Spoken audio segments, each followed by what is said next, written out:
মানুষ আলেম ওলামাকে নিয়ে নানান ধরনের গল্প বলে। ছোটবেলায় গল্প শুনছিলাম, বলে কোন এক হুজুর নাকি এক এলাকায় গেছে, যাওয়ার পরে সেই এলাকায় ঢুকতে দেখে 1 কিলোমিটার দূরে মাহফিল, যায় দেখে ডানে লাল বেগুনের ক্ষেত, বামে হলুদ বেগুনের ক্ষেত, সামনে সাদা বেগুনের ক্ষেত, চারিদিকে খালি বেগুন আর বেগুন। উনি চিন্তা করছে আজকে তো কপাল খারাপ আছে, এই এলাকায় যে তরকারি দিবে সবই তো বেগুনের তরকারি হবে মনে হয়। উনি ওয়াজে উঠে প্রথমেই ওয়াজ করছে, বাবা পেকা হাদিস বলে 40 পৃষ্ঠার তলে জাহান্নামে যাওয়ার পরে সব মানুষকে বেগুনের তরকারি খাওয়ানো হবে। এলাকার লোকজন তো জানে না এতদিন পর্যন্ত, বাপরে বাপ এত বড় আল্লামা তো দাহার আইছে, বেগুনের তরকারি খাওয়ানো জাহান্নামে হবে, তার মানে তো এই বেগুনের তরকারি খাওয়াই যাবে না। ওনারা তো বোঝে নাই। আল্লাহর রহমতে মাহফিল শেষ, এরপরে বক্তা যখন নাকি খেতে বসছে, খেতে বসার পরে খাবার আসে না, জিজ্ঞাসা করছে, বাবা একটু তো অনেক দূরতে সফরে আসছি, আসেই আমি তো কথাবার্তা বলছি, তাড়াতাড়ি খাবার দাও। হুজুর কি বলবো আর, দুঃখের কথা আমরা তো জানতাম না যে বেগুন খাওয়া এত বড় অপরাধ, কিন্তু আপনি আসার পরে যে ওয়াজ করছেন বেগুনের বিরুদ্ধে। আমার মা তো শুটকি দিয়ে বেগুন রান্না করেছিল, ইলিশ মাছ দিয়ে বেগুন রান্না করছে, বেগুনের চচ্চড়ি করছিল, পাতাশি মাছ দিয়ে বেগুন করছিল, আমাদের সব বেগুনের ভর্তাবাজি। এখন আপনি যেহেতু আইছেন, বেগুন খাওয়া চলবে না, কি করবে? মা একটা ডিম ভাজতেছে আর আলু ভর্তা করছে, একটু দেরি করেন।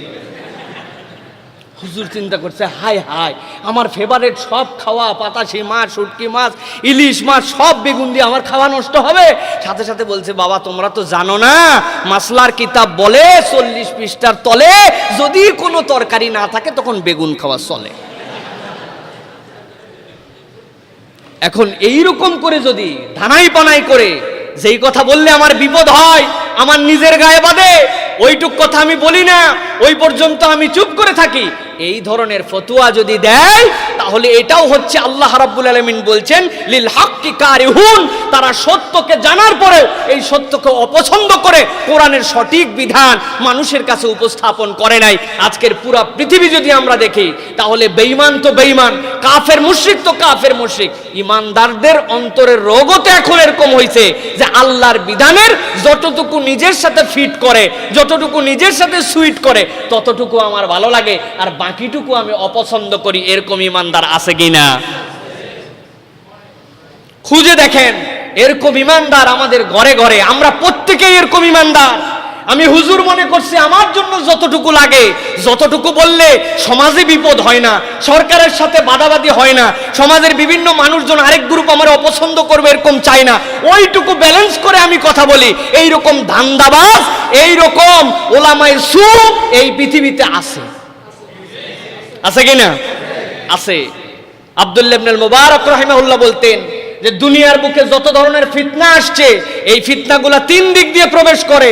1 নম্বর হচ্ছে সরকারের পক্ষ থেকে শরীয়তের প্রতি ফিতনা আছে। সরকার নিজে বিভিন্ন ধরনের ইসলামের বিধিবিধানকে ক্রিটিসাইজ করে, জুলুম করে ইসলামের বিধানকে উল্টায় দেয় তাদের পাওয়ার থাকলে। কিন্তু আলহামদুলিল্লাহ বাংলাদেশের সচেতন যে মুসলমান জনতা আছে, তাদের দাপটের কারণে ইসলামী সরকার না বললেও ইসলামের কোনো বিধিবিধানকে একদম নট আউট করে দিবে, একদম বাদ দিয়ে দিবে, এত দুঃসাহস করতে পারে না সরকার এখন, যে কোনো কারণেই হোক।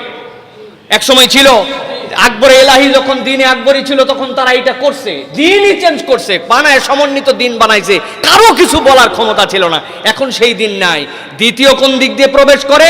দ্বিতীয় দিক হচ্ছে যেই সকল আলেম ওলামা যারা দরবারি আলেম হয়ে যখন যেই দিকে খাটতে হয় ওই দিকে খেটে বিভিন্ন গোষ্ঠী জাতির মনোতুষ্টিকে সামনে রেখে যারা শরীয়তে ইসলাম প্রবর্তন করে, এই ধরনের ওলামায়ে কেরামের দ্বারাও ইসলামী শরীয়তের ক্ষতি হয়, ঠিক কি না?